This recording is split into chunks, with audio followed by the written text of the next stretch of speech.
अस्सलाम वालेकुम। मेरा नाम डॉक्टर शहबाज अहमद काजी है। फेलिपियन ट्यूब रीकेनालाइजेशन हमारे माशरे के अंदर, हमारे मुल्क के अंदर हज़ारों लाखों ख़वातीन हैं जो औलाद से महरूम हैं, और जब वो इन्वेस्टिगेट करती हैं अपनी इनफर्टिलिटी के लिए, यानी कि उनका जो मेल पार्टनर होता है वो तो ठीक रहता है, लेकिन जब वो अपने आप को इन्वेस्टिगेट करती हैं और उनको ये डायग्नोज होता है कि जिनकी ट्यूब्स जो हैं वो ब्लॉक है, तो फिर वो ट्यूब्स के ब्लॉकेज की सोल्यूशन के लिए वो मुख्तलिफ फिजिशियंस को रब्ता करती हैं। खास जो इनकी गायनेकोलॉजिस्ट होती हैं, फिर गायनेकोलॉजिस्ट होते हैं आमतौर पे उनको एडवाइस करते हैं कि आप हिस्टेरो कराएं या डायग्नोस्टिक लैप्रोस्कोपी कराएं, और उसमें फिर वो चेक करती हैं ट्यूब्स खुली हैं, बंद हैं, वगैरह वगैरह।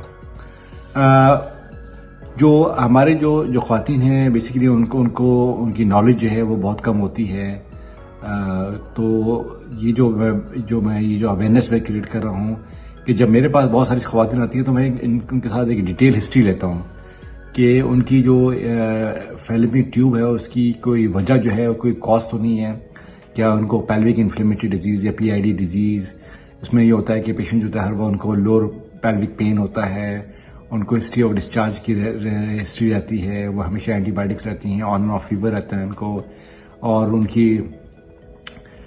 ट्यूब्स होती हैं उसके अंदर वो हाइड्रोसेल्फिक्स होती हैं, उसमें ट्यूब्स में थैलियाँ होती हैं पानी की, बाज़ औक़ात उसमें पस होता है उसके अंदर, जिसके नतीजे में इन्फ्लेमेशन के नतीजे में वो ट्यूब्स बंद हो जाती हैं। बाज़ औक़ात फैमिली हिस्ट्री में उनको ट्यूबरक्लोसिस की हिस्ट्री होती है, बाज़ औक़ात बहुत से ख़वातीन जो होते हैं उनको फ्रीक्वेंट UTI की हिस्ट्री होती है, यूरिन ट्रैक इन्फेक्शन की होती है, बाज़ औक़ात ख़वातीन को सेक्स रिलेटेड इन्फेक्शंस होती हैं, उसके बाद सेक्स के बाद उनको जो है अपने शौहर के साथ उसके बाद उनको पेन की हिस्ट्री होती है। इसी तरीके से बाज़ ख़वातीन जो होती हैं उनको हैवी मेंसेस की हिस्ट्री होती है। बाज़ ख़वातीन उनकी कल्चर के अंदर जब वो स्वैप करते हैं अपने कल्चर के अंदर उनको गोनोरिया जो बैक्टीरिया वगैरह होते हैं उस तरह की शिकायत होती है इसके अंदर, यानी कि मुख्तलिफ कॉजेज़ होती हैं इसके अंदर। अब ख़वातीन हमारे पास जिन्हें अपने हिस्टेरो लेके आती हैं, और जो हम उनके हिस्टेरो, एक तो उनकी जो हिस्टेरो आती है बड़ी पुअर क्वालिटी की होती है उनकी हिस्टेरो, इसमें समझ नहीं आती कि जनाब कि वो कब किस टाइम के ऊपर वो उन्होंने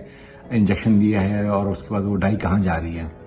अब हिस्टेरो जो होता है वो एक बहुत इंपॉर्टेंट पॉइंट होता है, उसके ऊपर एक क्वालिटी अच्छी होनी चाहिए। सेकंड थिंग ये हमने देखना होता है कि पेशेंट की जो हिस्ट्री के अंदर क्या पेशेंट ने जो है उसकी प्राइमरी इनफर्टिलिटी है या उसकी सेकेंडरी इनफर्टिलिटी है। प्राइमरी इनफर्टिलिटी का मतलब है कि उसको आज तक कभी बच्चे हुए ही नहीं हैं, और उसकी अगर डिस्टल ट्यूबल ब्लॉकेज है, यानी कि अगर उसकी ट्यूब जो है वो यूट्रस के पास नहीं है बल्कि यूट्रस से दूर जो है वो जाके बंद है, यानी कि ओवरीज के पास, तो इसका मतलब है इनको डिस्टल ट्यूबल ओक्लूजन है। तो आमतौर पर जब डिस्टल ट्यूबल ओक्लूजन होती है वहाँ पे एडिशंस बहुत ज़्यादा होते हैं।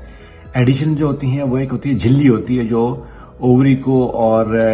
ट्यूब के डिस्टल एंड्स को जो होती है कवर करती है, जिसके नतीजे में फाइब्रोसिस होती है, जिसको हम फ्रोजन पेल्विस भी कहते हैं उसको, जिसके नतीजे में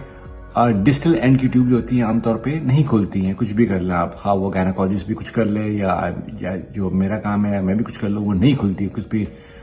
ट्यूब्स हमेशा खुलती है जो प्रॉक्सिमल एंड के ऊपर होती है, यानी कि आपकी जो यूट्रस के साथ जो हिस्सा होता है, अगर प्रॉक्सिमली आपकी ट्यूब ब्लॉकेज है, और स्पेशली वो ख़वातीन जिनको सेकेंडरी इनफर्टिलिटी है, यानी उनको वो ऑलरेडी उनसे पहले डिलीवरी हुई है, उन्होंने बच्चे दिए हैं, और उसके बाद उनको सेकेंडरी इनफर्टिलिटी हो गई, यानी दोबारा बच्चे नहीं हो रहे हैं, और जब उन्होंने स्टेरो कराया तो स्टेरो के अंदर उनको जो है वो प्रॉक्सिमल ट्यूबल ब्लॉकेज है कॉर्नुआ के ऊपर, तो उन ख़वातीन की ट्यूब जो होती है जिनकी सेकेंडरी इनफर्टिलिटी की वजह से इशू आ रहे होते हैं, उन ख़वातीन की ट्यूब जो होती है उसके चांसेस होते हैं 70 to 80% उनके खुलने के चांसेस होते हैं, और वो ट्यूब खुल जाती है आमतौर पे जो पहले ऑलरेडी बच्चे दे चुके होते हैं या कंसीव कर चुके होते हैं। तो ये जो हम मैसेज हम कन्वे करते हैं कि आपकी एक डिटेल हिस्ट्री चाहिए आपकी। दूसरा जो हम ख़वातीन से ये भी पूछते हैं कि आपने डायग्नोस्टिक लैप्रोस्कोपी कराई है नहीं कराई पहले, तो डायग्नोस्टिक लैप्रोस्कोपी जो है वो ज़रूर करानी चाहिए। कम से कम उसके अंदर आपको तो जो गायनेकोलॉजिस्ट होती है इनसाइड द कैमरा जो है वो आपको कम से कम इस चीज़ को रूल आउट कर लेती है कि उनकी जो पेल्विस है उसके अंदर कोई झिल्ली या फ्रोजन पेल्विस तो नहीं है, एडिशंस तो नहीं है। कम से कम ये एक आपका एक डायग्नोस्टिक लैप्रोस्कोपिक वर्क होना चाहिए। تاکہ اگر آپ فرض کریں سیکنڈ انفرٹیلیٹی کے بعد بھی ہمارے پاس آتے ہیں ٹیوب کھلوانے کے لیے، تو اس سے پہلے کا ایک پروٹوکول ہوتا ہے کہ کم از کم اس ٹیوب کو آپ ڈائگنوسٹک لیپروسکوپی سے اپنے آپ کو ایگزامن کروا لیں، تاکہ پتہ چلے کہ کوئی ایڈیشنز وغیرہ تو نہیں ہے. تو اگر ایڈیشنز نہیں ہیں تو پھر ڈیفینیٹلی جو ہے نا FTR جو ہے سیکنڈ انفرٹیلیٹی کے اندر چانسز جو ہے ٹیوب کھلنے کے زیادہ بہتر ہو جاتے ہیں. اور اسی طریقے سے جو ہے نا پھر ہم اگر یہ ڈیسائیڈ کرتے ہیں کہ پیشنٹ جو ہے اگر اگر پرائمری انفرٹیلیٹی بھی ہے اور اگر ڈسٹل ٹیوبل بلاکیج ہے اور اس کے ساتھ ہائیڈروسیلفنگس ہے، تو بعض اوقات پھر ہم ایڈوائز کرتے ہیں کہ اگر آپ نے IVF کی طرف جانا ہے تو IVF میں جانے سے پہلے جو ہے نا آپ نے اپنے یہ جو گندا پانی ہے اس کی ٹیوبل بلاکیج کرائیں، تاکہ آپ کا جو ہے اس سے آپ کا اگر فرض کریں IVF کے بعد آپ کی اگر فرٹیلیٹی کنسیو کرتی ہیں تو وہ اس کے اندر واش آؤٹ نہ ہو. تو یہ سارے بڑے امپورٹنٹ پوائنٹس ہوتے ہیں جو سمجھنے کی ضرورت ہے FTR اور FTR سے ریلیٹڈ ہسٹری، ڈائگنوسٹک لیپروسکوپی، گڈ اسٹیروسکوپیوگرام. اس کے لیے اگر آپ ہم سے رابطہ کر سکتے ہیں ہمارے سوشل ویب سائٹ کے ذریعے ہم سے آپ رابطہ کر سکتے ہیں FTR سے ریلیٹڈ ایشو کے لیے. شکریہ.